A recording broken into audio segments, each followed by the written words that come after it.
नमस्कार. मी सुयोग कुमार. महाराष्ट्रामध्ये सध्या महानगरपालिका, नगर परिषदा यांच्या निवडणुका होत आहेत. त्या अनुषंगाने माझी स्वलिखित उपदेशपर कविता मी सादर करत आहे.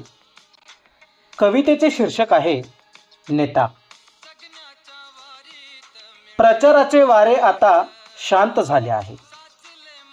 प्रचाराचे वारे आता शांत झाले आहे. लोकांच्या मनातला नेता कोण हे उद्या ठरणार आहे.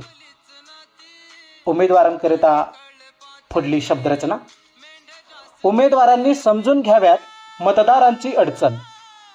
उमेदवारांनी समजून घ्याव्यात मतदारांची अडचण. स्वार्थासाठी नाही विकासासाठी निवडून दिलंय हीच ठेवा आठवण.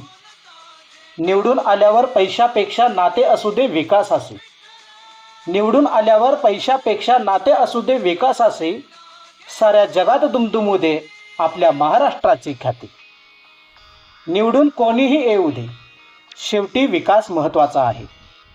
निवडून कोणीही येऊ दे शेवटी विकास महत्त्वाचा आहे. लोकांच्या मनातला नेता कोण हे उद्या ठरणार आहे. आता पुढची शब्दरचना मतदारांसाठी.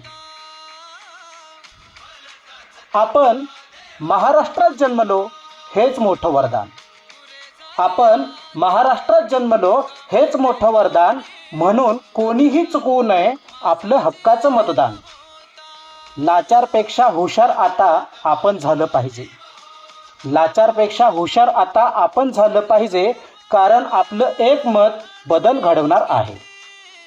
इथं प्रश्न पैशाचा नसून अवघ्या महाराष्ट्राचा आहे. इथं प्रश्न पैशाचा नसून अवघ्या महाराष्ट्राचा आहे. लोकांच्या मनातला नेता कोण हे उद्या ठरणार आहे. प्रचाराचे वारे आता शांत झाले आहे. लोकांच्या मनातला नेता कोण हे उद्या ठरणार आहे. लोकांच्या मनातला नेता कोण हे उद्या ठरणार आहे. धन्यवाद.